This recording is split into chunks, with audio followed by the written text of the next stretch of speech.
सभी दोस्तों को मेरा नमस्कार। मैं अंकित कुरेती आपका स्वागत करता हूं एग्ज़ाम वे पे। तो जैसा दोस्तों आपको पता ही है कि हम लोगों का उत्तराखंड का इतिहास का सेशन चल रहा है।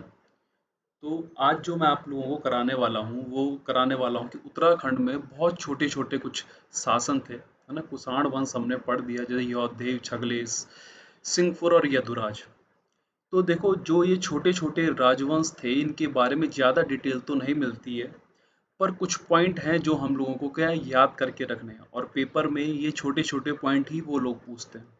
अगर आप BS नेगी उठाएं या अजय रावत की किताब उठाएं या कोई सी भी उठाएं तो वहाँ पे आपको देखने को मिलेगा कि बहुत टुकड़ों में जो है उत्तराखंड के जो छोटे छोटे शासन थे राजवंश थे इनके बारे में मिलता है। तो मैंने इन सारे राजवंशों को कंपाइल कर रखा है, मतलब साथ में नोट्स बनाए हुए हैं, ताकि आप लोगों को कोई भी परेशानी ना हो, है ना? याद करने में थोड़ा आसानी रहे। इसकी PDF आप लोगों को सेशन के बाद टेलीग्राम पे मिल जाती है ना? और अब तक हमारे जो हो चुके हैं भाई 5 करीब सेशन हो चुके हैं, ये 6वां सेशन है। तो उम्मीद करता हूँ कि आपको ये सेशन भी पसंद आएगा। ठीक है, तो चलिए शुरुआत करते हैं। तो सबसे पहले बात करते हैं हम उत्तराखंड के यौधेय यौधेय वंश की। तो आपको पता है जैसे मैंने अभी आपको बताया था कि जब कुड़िंद आए थे, कुड़िंद के बाद में शक आए, शक के बाद में कौन आया भाई? कुषाण। अब कुषाण जो आए, कुषाणों को कुचलने में, जो कुषाणों को हराने में जो मुख्य भूमिका निभाई वो किसने निभाई भाई? योद्धेव वंश ने। और ये योद्धेव वंश ये कहा जाता है कि यमुना नदी जो अपना जौनसार भाबर है उस क्षेत्र से और ये पौड़ी गढ़वाल के जो कालो डांडो लैंड जोन में वहां तक फैला हुआ था, क्योंकि मुद्राएं मिली इनकी वहां पे। तो ये भी कहा जाता है कि ये कुड़िंदों के क्या थे भाई? समकालीन थे, यौधेय वंश।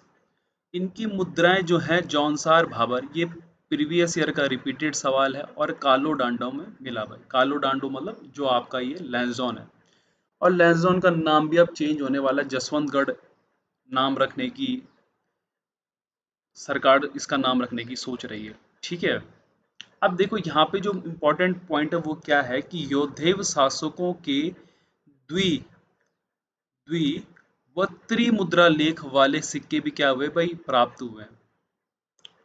जो मुद्राएं प्राप्त हुई हैं वहां से जो सिक्के प्राप्त हुए, कौन से? द्वि और त्रिमुद्रा लेख वाले सिक्के क्या हुए? प्राप्त हुए। और मुद्राओं में जो है शूलधारी कार्तिकेय का चित्र है, मतलब त्रिशूलधारी कार्तिकेय जी जो है भगवान कार्तिकेय, उनका चित्र क्या है भाई इसमें अंकित है। अच्छा, दूसरा आता है युगसेल का गोत्रीय वंश, है ना? तो ये गोत्रीय वंश जो था कालसी, जो आपका पड़ता है देहरादून चक्राता में, उसी के आसपास था। इसका प्रतापी शासक कहा जाता है कौन था? सील वर्मन था।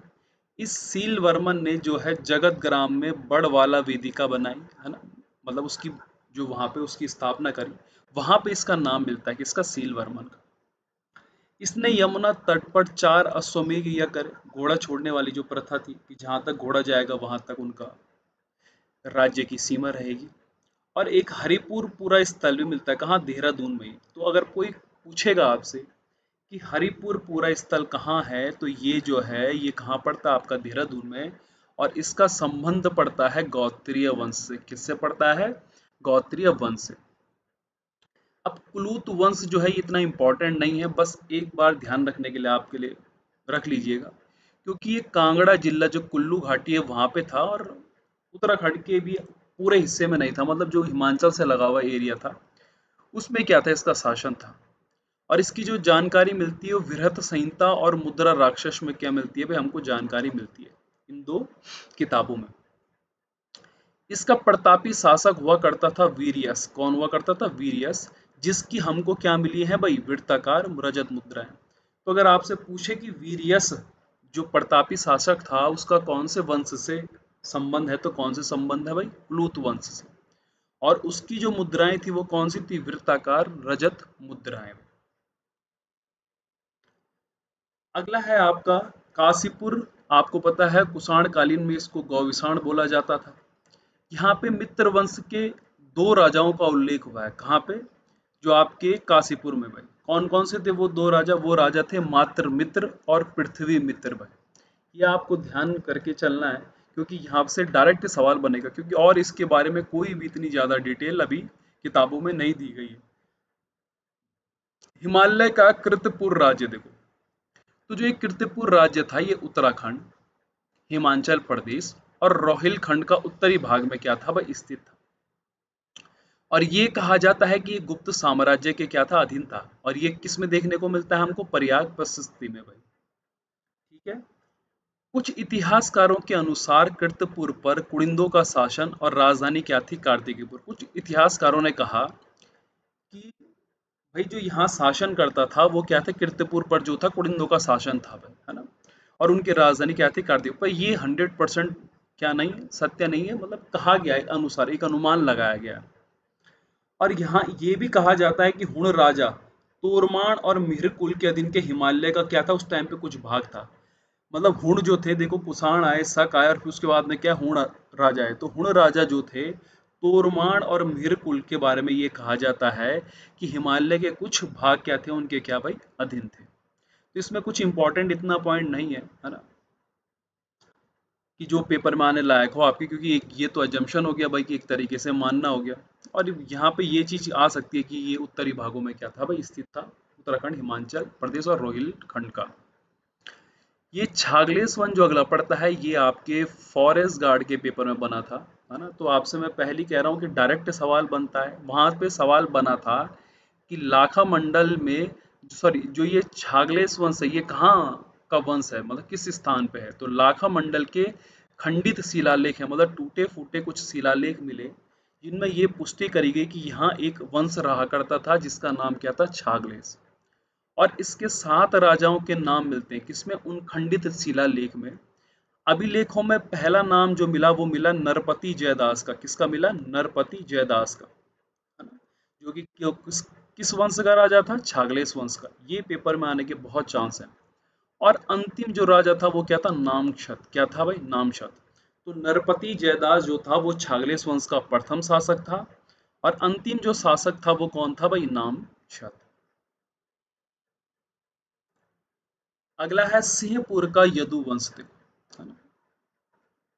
सिंहपुर का यदुवंश, ये कहा जाता है कि 6वीं और 7वीं सदी के आसपास इनका क्या था, शासन था सिंहपुर में।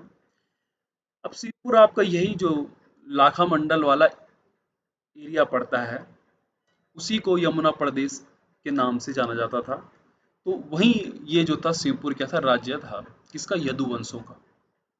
यहाँ की एक राजकुमारी थी ईश्वरा, जिसका लेख हमें किस में मिलता है, लाखा मंडल में मिलता है। और यहीं से पुष्टि हुई थी कि सिंहपुर में क्या थे भाई, यदुवंश भी थे। और इस लाखा मंडल में जो इनका लेख मिला है राजकुमारी ईश्वरा का, इसमें 11 पीढ़ियों के 12 शासकों के नाम क्या है, उल्लेखित है। 12 यदुवंशी जो शासक थे उनका क्या है, नाम उल्लेखित है। अब ये कहा जाता है जो यदुवंश था इसके संस्थापक थे श्री सैन वर्मन। कौन थे, श्री सैन वर्मन। और इसकी राजधानी यमुना प्रदेश मतलब सिंहपुर में हुआ करती थी, है ना। कहाँ हुआ करती थी, सिंहपुर, यमुना प्रदेश। और ये भी कहा जाता है कि जो राजकुमारी ईश्वरा थी वो भास्कर वर्मन की पुत्री तथा जालंधर चंद्रगुप्त की क्या थी भाई, पत्नी थी, है ना। कि उनके जो पिता का नाम था वो भास्कर वर्मन था और उनके जो पति का नाम था वो कौन थे, जालंधर के चंद्रगुप्त जो राजा थे उनकी क्या थी, वो पत्नी थी। तो ये इससे सवाल बनने के बहुत चांसेस हैं आपके। ठीक है। अब उत्तराखंड का नागवंश जो कि बहुत फेमस है और बहुत सवाल इसमें से बने गए कि इसका भी 6वीं और 7वीं सदी में क्या है, नागवंश की क्या भी, मतलब उस टाइम पे कहा जाता है कि ये उत्तराखंड में शासन कर रहे होंगे 6वीं या 7वीं सदी में। इसकी पुष्टि हुई कैसे, आखिर पता कैसे चला भाई कि ये नागवंश था करके। गोपेश्वर में एक त्रिशूल लेख मिला। क्या मिला, ये त्रिशूल लेख, जो मैं आपको पहले भी लेख में पढ़ा चुका हूँ, जहाँ 4 नाग राजाओं के नाम मिले। किनके भाई, 4 नाग राजाओं के। उम्मीद है कि आप लोग गोपेश्वर जब जाएंगे तो जरूर देखिएगा इसको, है ना। स्कंद नाग, गणपति नाग, विभु नाग और असु नाग। और इन चारों में जो सबसे शक्तिशाली था वो गणपति नाग था। क्या था, गणपति नाग। अब रुद्र महालय जो रुद्रमेश्वर है, महादेव है, मंदिर है जो गोपेश्वर के सामने, शक्ति त्रिशूल की स्थापना किसने करी थी, इन्होंने ही करी थी। कौन, गणपति नाग ने। कौन से राजा ने? गणपति राग ने रुद्र महालय जो गोपेश्वर में मंदिर है उसके सामने ही शक्ति त्रिशूल की स्थापना की। इसीलिए मैं आपसे कह रहा हूँ कि कभी आप गोपेश्वर जाइए तो इसको जरूर देखने जाइए। इस त्रिशूल लेख में जो हमको लिपि मिलती है वो दक्षिणी ब्राह्मी लिपि मिलती है, और ये बहुत इंपॉर्टेंट पॉइंट है, छोटा मगर मोटा, कि त्रिशूल लेख भाई जो गणपति नाग ने जिसकी स्थापना करी थी रुद्र महालय के सामने, उसकी जो लिपि है, उसकी लिपि क्या है भाई? दक्षिणी ब्राह्मी लिपि है।